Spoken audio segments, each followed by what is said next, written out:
and welcome back to another week of What's for Dinner. We have had our fair share of sandwiches and frozen pizza and some takeout, but on the nights that I am cooking, I'm trying to pull out the camera and give you a look at what we've been having while our kitchen is torn apart. So stay tuned and I'll show you what we've had for the last couple of weeks. For tonight's dinner, I am starting off with a new recipe. Here is 2.5 pounds of potatoes that I have sliced pretty thin, kind of maybe, I don't know, medium, I guess you would say, thin to medium. And they are going to go into my crock pot here. I have my liner inside. I have been hungry for like scalloped potatoes, but I don't want to heat up my kitchen by running the oven. So I looked up a recipe for crock pot scalloped potatoes with ham, and that's what we're going for. So here's my potatoes. I'm just going to pile those into the crock pot. I'm just going to kind of smooth them out to make sure I have an even layer there. And next I'm going to add in some sliced onion. Alright, and in come my onion slices. I have a great big Vidalia onion. So what I did was just kind of cut off some slices and kind of quartered them. But I'm a huge onion fan, so I just sliced up quite a bit. I think the recipe called for ½ a cup. And honestly, I don't even know if that's enough for my liking, but that'll probably do. So that's about maybe 1/4 of a really large onion, or maybe a whole small onion. Next I'm going to be adding in my ham. This was a quart size Ziploc bag that I had frozen. This ham from a spiral ham that I had done several months ago, and what we had left over, I split it up, and so this is, oh, I don't know, maybe about 3 cups. The recipe calls for 2, but this will be just fine. I wanted to use this bag of spiral ham up, so I just took my kitchen scissors, cut through it after I defrosted it a little bit, and now I'm going to add that on to the potatoes.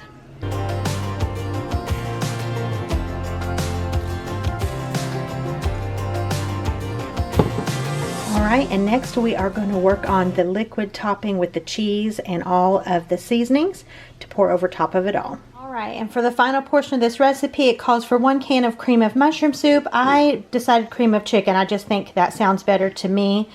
½ a cup of water. So that's what you see in this bowl. I just haven't mixed them together. And then black pepper. I don't even know if the recipe calls for black pepper. I think it's just salt and some garlic powder. But I definitely want black pepper in there as well. Now so I'm going to add in the salt, the black pepper, and the garlic powder. And always remember to look below. I will have this full recipe down below. Alright, and I almost forgot about the cheese. I am going to use this Cracker Barrel double cheddar, and the recipe calls for 1 cup. I've got about ½ a bag in here. It's going to be just fine. I'm going to put in what I have in here. I'm not going to measure it. And I'm actually going to layer this over top of the ham. I think the recipe says to mix it in with the cream of chicken soup. I'm just going to actually layer it over the ham and then pour the cream soup on the top.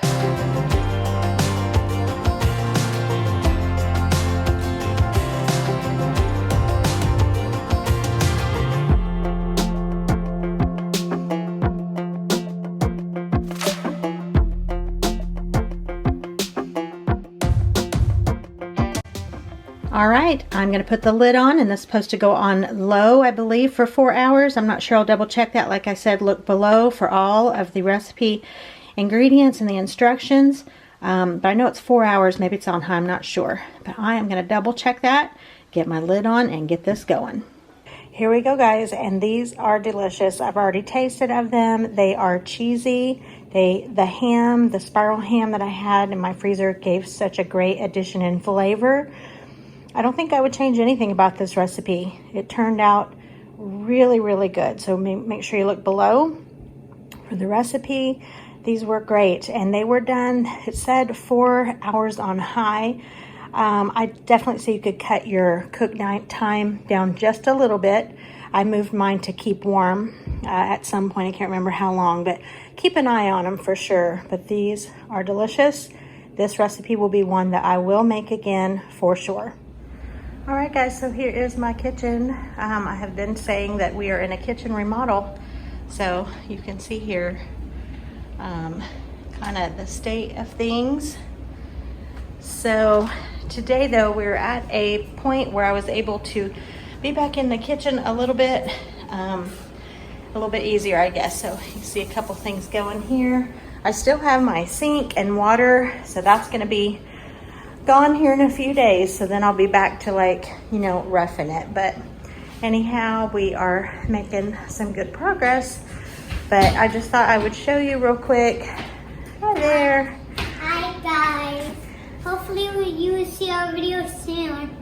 Gigi, don't forget to show them the food. Okay. I'm going to show them right now. I thought I would show you guys what I'm making tonight. This is a kettle of turkey and broth. I made a turkey in late April. I think it was for Easter. And all of my leftover turkey I froze in like quart-size bags. And so I think this is the last bag that I have. So I've got some turkey and broth going here, some garlic, salt, pepper, and some parsley. And then back here, I'm making some Yukon Gold mashed potatoes. So my potatoes are cooking.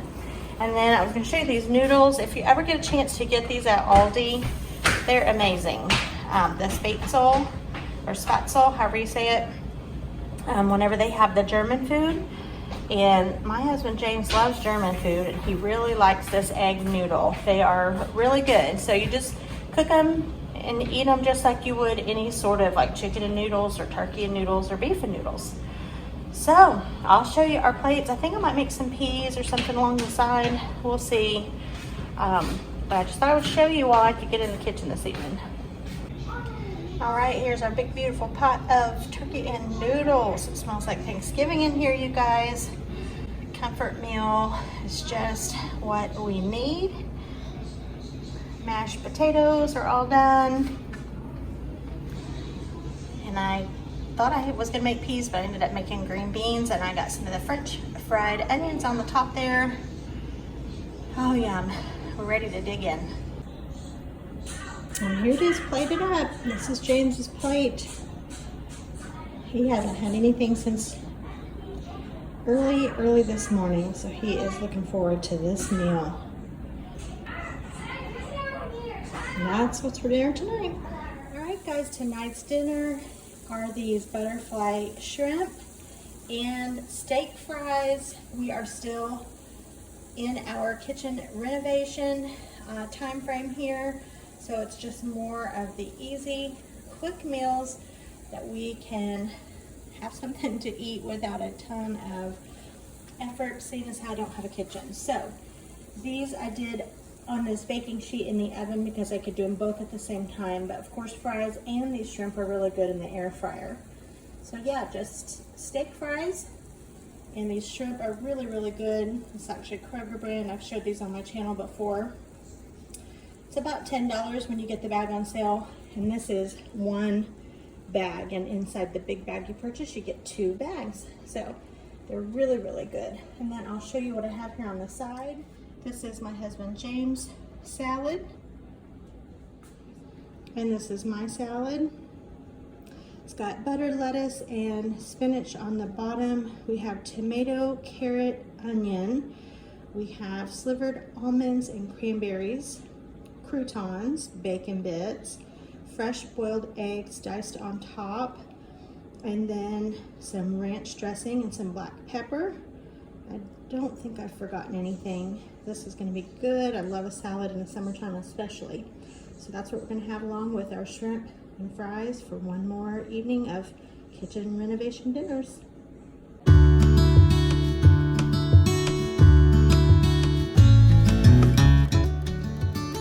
All right, coming at you from my kitchen that is basically gutted. We do have the ceilings done, new drywall ceilings, and all the walls are painted. We're getting ready to start on hanging cabinets and putting in new floor after that. But yeah, so continuing in the series of what we eat when we really don't have a kitchen that's completely fully functional. Tonight is steak fajitas. This looks amazing. Just a couple T-bone steaks, taken off the bone, seasoned up with cumin, some chili powder, salt, pepper, onion powder, just the usual suspects. some peppers and an onion, and then some Cholula I think James put in there. So we were both working on this. We were both busy in here and different people doing different things at different times. So this is brought to you by James and me. He's gonna have his on a carb counter tortilla, and I think I'm gonna make mine on like nachos. So I'll show you that in just a few. All right, here is my plate. Basically steak fajita nachos is what we've got. Just some shredded cheese down over the chips, the steak fajita mixture with the peppers and onions, some homemade guacamole, sour cream, some cilantro, and some salsa. That's what we're having tonight. All right, for dinner tonight, we are having sausage gravy and homemade biscuits and fried eggs. The biscuits have just come out of the oven. I've showed these on my channel several times. I will have the recipe typed up below. It could not be easier, and they turn out perfect every time. Here's our fried eggs, 3 of them. 1 of them stayed intact. The other 2 busted when I put them in the pan, but that's okay. And here is the sausage gravy. It just looks so pretty for whatever reason. It's all, I don't know, I have pepper that's the bigger pepper flakes rather than the fine ground. Of course, there's plenty of sausage in there, so I'll show you our plates in just a second. And here is my plate, my fried egg, some tomato slices, and my biscuit and gravy. We love breakfast for dinner.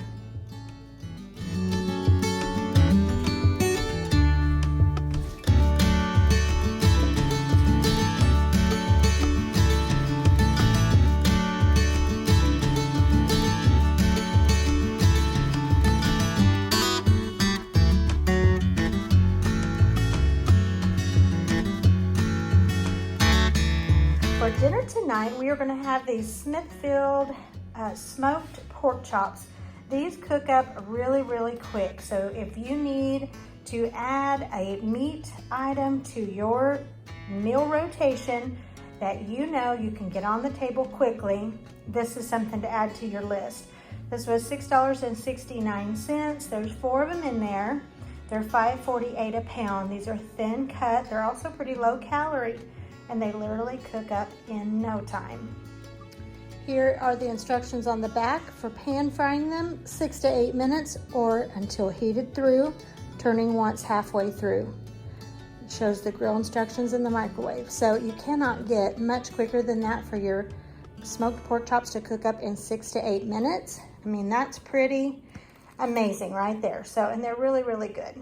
So I'm gonna cook these up in the skillet, and then our sides are gonna be leftovers from yesterday, the day before. I'm gonna show you what those are in just a second. Well, goodness me, there was a 5th one down in there that I didn't even know was there. Look at there, it's kind of like a piece of ham in a way. I have like a bone-in ham steak, something like that. These are really good with breakfast as well. So here we are, we're just gonna heat them up in the pan. All right, here is a look at my plate. Here are the, well, I have 1 of the smoked pork chops, and then I have a little piece of cornbread underneath those pinto beans and ham. It's actually a mix of pintos and great white northerns, or great northerns, whatever they're called. And some ham in there. This is from yesterday, so leftover. And then my sweet mother-in-law brought us over a couple of days ago a big pan of chicken and dumplings, because she knows we're, you know, walking around here, and that was so sweet. So this is what we're having for dinner tonight. Country food. I wouldn't ordinarily serve these things together necessarily, all of them, but they're going to be perfect tonight. Okay, and I thought I would show you, we had a lunch out at Chewy's. It's new to our area. We have one about an hour and a half away, but this one is a little closer. It's only about 45 minutes away, and so we went there for lunch, and it was delicious. That wraps up this video, you guys. Thanks so much for watching. If you haven't liked or subscribed just yet, I would love it if you could do both. Hit the bell notification so you'll know every time I post, and I will see you guys next week with another video.